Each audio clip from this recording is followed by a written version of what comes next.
Good day, ma'am. We're Group 8 and we're assigned to report the Lesson 3, The Good Life. What is good life? In my own perspective, good life can be described as a life that is self-satisfying and self-fulfilling. In ancient Greece, long before the word science had been coined, the need to understand the world and the reality was bound with the need to understand the self and the good life. Science is a tool or a key to understand the world, the people, everything that exists, whether it has its own life or not. It helps us understand all the phenomena and explains everything that we thought it's not real. For Plato, the task of understanding the things in the world runs parallel with the job of truly getting into what the soul flourish. In an attempt to understand reality and the external world, man must seek to understand himself too. So the belief of Plato was understanding oneself. We have to understand everything that surrounds us. But first, dapat masabtan sa nato atong mga kaugalingon because it would be the way or the key na mas makasabot ta sa mga panghitabo sa atong palibot. Granting this understanding, we are assumed to be in a better position to reconcile our deepest essential needs as human beings and science as a tool to maneuver around the world. So, we have to understand the world and reality, and it would be a self-knowledge for us to understand the negative and positive aspect of life, and science would be the tool to help us. In contrast to Plato, who thought that things in this world are not real and are only copies of the real world of forms, Aristotle puts everything back to the ground in claiming that this world is all there is to it and this world is the only reality we can all assess. Plato believes that earth and everything na naa sa earth kay kapida sa tinuod na world. Murag second dimension da kita or second world ba kung tawagon. Pero gikontra yaw ng idea ni Aristotle, saying na ang earth is a real world and it's not a copy from something that we didn't see, and everything na yan sa earth is real, not fake, and not illusion. For Plato, change is so perplexing that it can only make sense if there are two realities, the world of forms and the world of matter. So for Plato, there are two realities na ginatawag in which mag-support sa iya claim or belief. This is the world of forms and the world of matter. When you try to see yourself in the front of the mirror, you normally say and think that you are looking at yourself. That is you. You are the person who slept last night and you are the same person looking at yourself now. Despite the occasional changes, like a new pimple that grows on your nose, the same is true for a seed that you threw out of the garden last month. So when you peek into the same patch of land where the seed ingrained itself into, you may be surprised and see a little plant showing itself to you and to the sun. Plato recognized change as process and to see a phenomenon that happens in the world, that in fact it is constant. So, ang point ni Plato for these examples is that everything na makita nimo in these plants is changeable or can be changed. That is just a copy from the other world because he believes that there is a real existing worlds pero dili ni siya mao. So, for Plato, this can only be explained by postulating two aspects of reality. Two worlds if you wish, the world of forms and the world of matter. Generalize, the theory of Plato explains that science proved as a perfect tool for him to explain kung unsay naa sa kalibutan on how they change, how they exist, function ng mga butang, movements, motion that can support his claims or the belief he stands. Aristotle. Aristotle, for his part, disagreed with his teacher's position and forwarded the idea that there is no reality over and above what the senses can perceive. As such, it is only the observation of the external world that one can truly understand what reality is all about. Change is a process that is inherent in things. We, along with all other entities in the world, start as potentialities and move toward actualities. The movement, of course, entails change. Consider a seed that eventually germinates and grows into a plant. The seed that turned to become the plant underwent change from the potential plant that is the seed to its full actuality, which is the plant. So, Aristotle extends his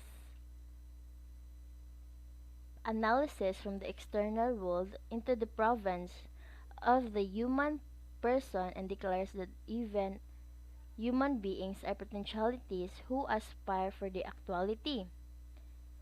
Every human being moves according to some end. Every action that emanates from a human person is a function of the purpose that the person has. So, example, when a boy asks for a burger from a Filipino burger joint, the action that he takes is motivated primarily by the purpose that he has invariably to get full or to taste the burger that he only sees on TV. Next is when a girl tries to finish her degree in a university, despite the initial failure she may have had, she definitely is being propelled by a higher purpose than just to graduate. She wants more or maybe to have a license and land a promising job in the future. Every human person, according to Aristotle, aspires for an end. This end, we have learned from the previous chapter, is happiness or human flourishing. No individual, young or old, fat or skinny, male or female, resists happiness. We all want to be happy. Aristotle claims that happiness is all of everything that we do. We may not realize it, but at the end of goal that we do is happiness. If you ask one person why he is doing what he is doing, he may not readily say that it is happiness that motivates him. Hard pressed to explain why he is motivated by what motivates him will reveal that happiness is the grand motivating force in everything that he does. Aristotle claims that we want to be happy. He does not necessarily mean the everyday happiness that we obtain when we win a competition or we eat our favorite dish in a restaurant. What Aristotle actually means is human flourishing, a kind of contentment in knowing that one is getting the best out of life, a kind of feeling that one has maxed out his potential in the world, that he has attained the crux of his humanity. So, to continue, happiness is the goal of a good life. In the 18th century, John Stuart Mill declared the greatest happiness principle by saying that an action is right as far as it maximizes the attainment of happiness for the greatest number of people. Mill said that individual happiness of each individual should be prioritized and collectively dictates the kind of action that should be endorsed. So, materialism. The first materialists were the atomists of ancient Greece, Democritus and Leucippus, led a school whose primary belief is that the world is made up of and is controlled by a tiny invisible unit in the world called atomos or seeds.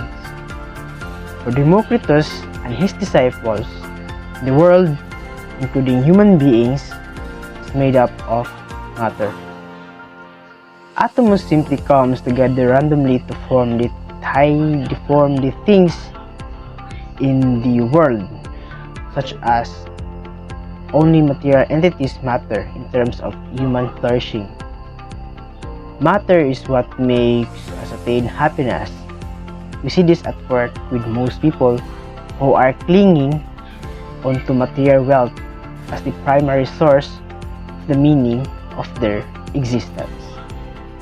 So, hedonism.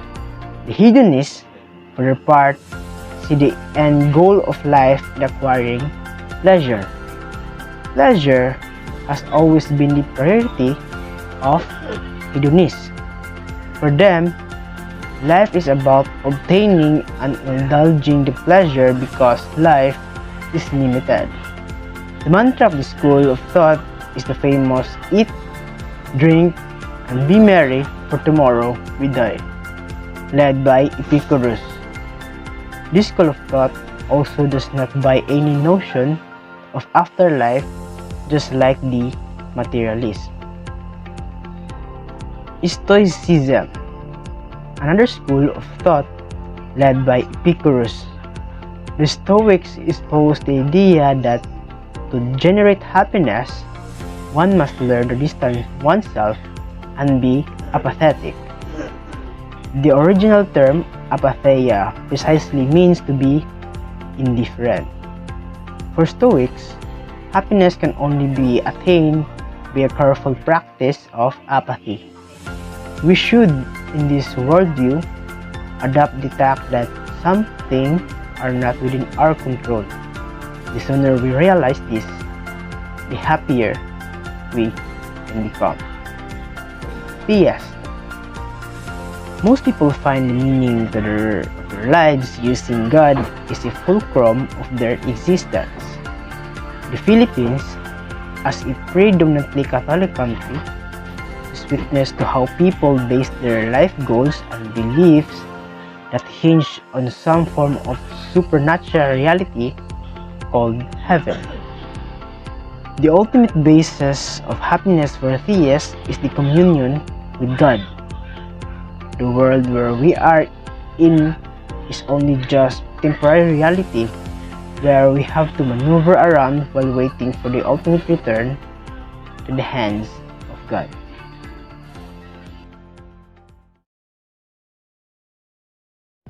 Humanism.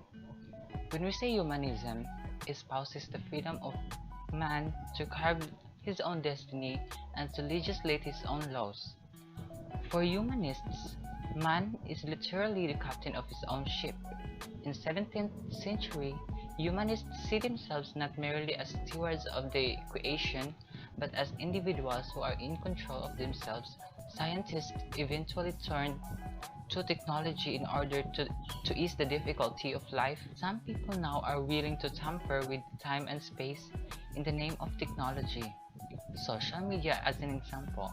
Not very long ago, communication between two people from the two continents in the planet will involve months of waiting for a mail to arrive. Seeing each other real time while talking was virtually impossible. The internet and smartphones made real-time communication possible, not just between two people, but even with multiple people simultaneously. Technology allowed us to tinker with our sexuality. Biologically male individuals can now undergo medical operations. Hormones may also be injected in order to alter the sexual chemicals in the body. Whether or not we agree with these technological advancements, these are all undertaken in the hope of attaining the good life. The balance, however, between the good life, ethics, and technology has to be attained. Man is constantly in pursuit of the good life. Every person has his perspective when it comes to what comprises the good life.